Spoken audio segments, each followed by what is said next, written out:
اعوذ باللہ السمیع العلیم من الشیطان الرجیم بسم اللہ الرحمن الرحیم وما لكم لا تقاتلون في سبيل الله والمستضعفين من الرجال والنساء والولدان الذين يقولون ربنا أخرجنا من هذه القرية الظالم أهلها واجعل لنا من لدنك وليا واجعل لنا من لدنك نصيرا الذين آمنوا يقاتلون في سبيل الله والذين كفروا يقاتلون في سبيل الطاغوت فقاتلوا أولياء الشيطان إن كيد الشيطان كان ضعيفا۔ پیچھے اللہ رب العزت فرماتے ہیں کہ اللہ کی راہ میں جہاد وہ کرتے ہیں جنہوں نے دنیا کی زندگی کا سودا آخرت کے بدلے کیا ہوا ہے، یعنی جن کا مطمع نظر آخرت ہے۔ اگر وہ اللہ کے راستے میں جہاد کرتے ہوئے شہید کر دی جائیں یا پھر غازی بن جائیں، ہم انہیں اجر عظیم سے نوازیں گے۔ جہاد مسلمانوں پہ دو طرح سے فرض ہوتا ہے، ایک تو اعلاء کلمت اللہ رب العزت کے کلمے کو، اللہ کے دین کو دنیا پہ غالب کرنے کے لیے حکم یہ ہے کہ تم اللہ کی راہ میں جہاد کرو۔ اور اس کا دوسرا سبب یہ ہے کہ جو کمزور مسلمان ہیں، جو مظلوم ہیں، مستضعفین ہیں، جن پہ ظلم کیا جا رہا ہے، ان مسلمانوں کو ظلم سے بچانے کے لیے تم جہاد کرو۔ اور جو انداز ہے قرآن مجید کا اس آیت میں، اللہ فرماتے ہیں وَمَا لَكُمْ، بھلا کیا وجہ ہے تمہارے لیے، لا تقاتلون فی سبیل اللہ، تم نہیں جہاد کرتے اللہ کی راہ میں، تمہیں کیا ہو چکا ہے، اور بھلا کیا وجہ ہے کہ تم اللہ کی راہ میں جہاد نہیں کرتے، حالانکہ والمستضعفین من الرجال والنساء والولدان، کہ ناتواں مرد، کمزور عورتیں اور بچے، الذین یقولون ربنا، جو دعائیں مانگ رہے ہیں اے ہمارے پروردگار، اخرجنا من هذه القریہ، ہمیں نکال دے اس بستی سے، الظالم اہلھا، جس کے رہنے والے ظالم ہیں، ظالم بستی سے ہمیں نکال دے۔ وہ وہاں سے نکلنے کی، اپنی جان وہاں سے بچانے کی کوشش کر رہے ہیں اور دعائیں مانگ رہے ہیں، اور تم ان کو بے یار و مددگار چھوڑے ہوئے ہو، تمہیں کیا ہو چکا ہے، تم کیوں نہیں جہاد کرتے اللہ کی راہ میں، حالانکہ کمزور مرد، عورتیں اور بچے جو اللہ سے دعائیں مانگ رہے ہیں کہ مالک ہمیں اس ظالم بستی سے نکال دے جس کے رہنے والے ظالم ہیں۔ وَاجْعَلْ لَنَا مِن لَّدُنْكَ وَلِيًّا، اور ہمارے لیے خود اپنے پاس سے حمایتی اور کارساز مقرر کر دے۔ وَاجْعَلْ لَنَا مِن لَّدُنْكَ وَلِيًّا، اور بنا دے ہمارے لیے اپنی طرف سے کوئی حمایتی، کوئی دوست۔ وَاجْعَلْ لَنَا مِن لَّدُنْكَ نَصِيرًا، اور ہمارے لیے کوئی خاص اپنی طرف سے مددگار بنا دے، کوئی مددگار بنا کے بھیج دے۔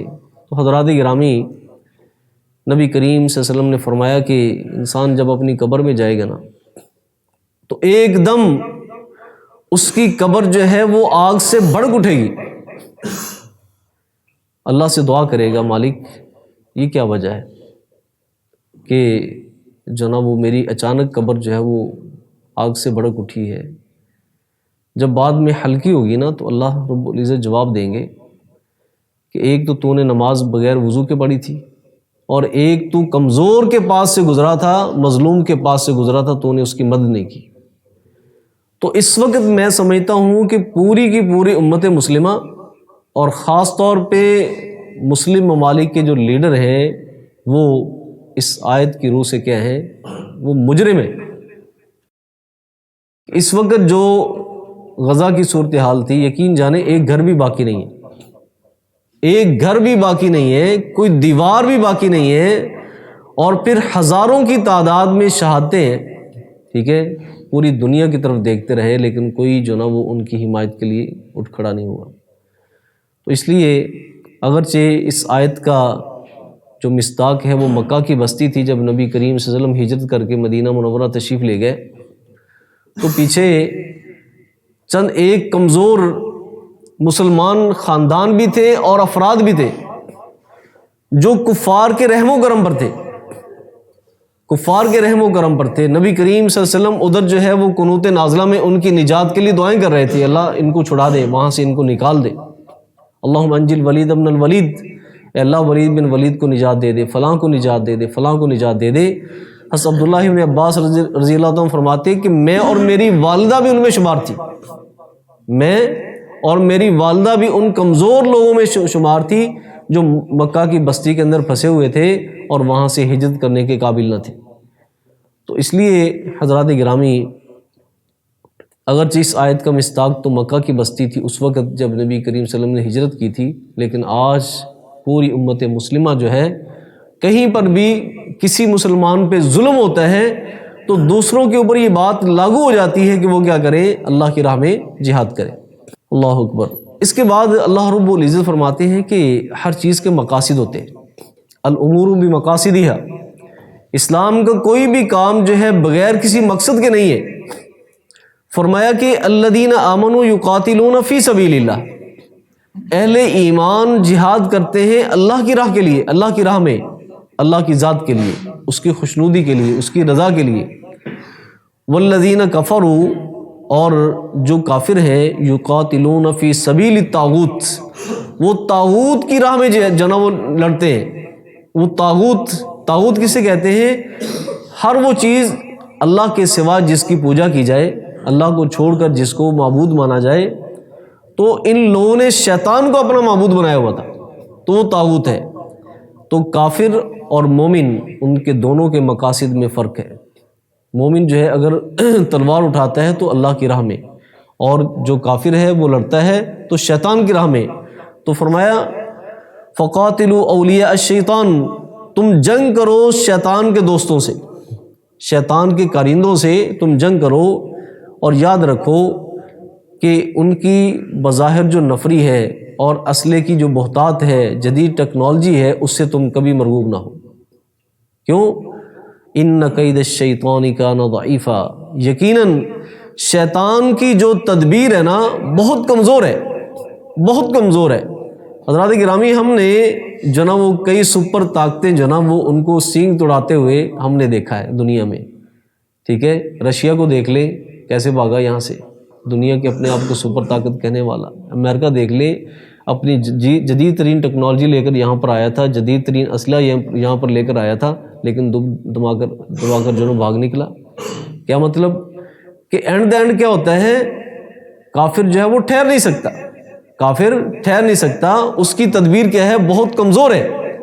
تو اس لیے مومن ہے، کافر ہے تو شمشیر پہ کرتا ہے بھروسہ، مومن ہے تو بے تیغ بھی لڑتا ہے سپاہی۔ یعنی مقاصد کا بہت فرق ہے، مقاصد کا زمین و آسمان کا فرق ہے، کہ ایک شخص جو ہے اللہ کی راہ میں جہاد کرتا ہے اور اس کی اللہ کی ذات جو ہے وہ سب پہ غالب ذات ہے، وہ کسی کو بھی ناکام اور نامراد نہیں کرتی۔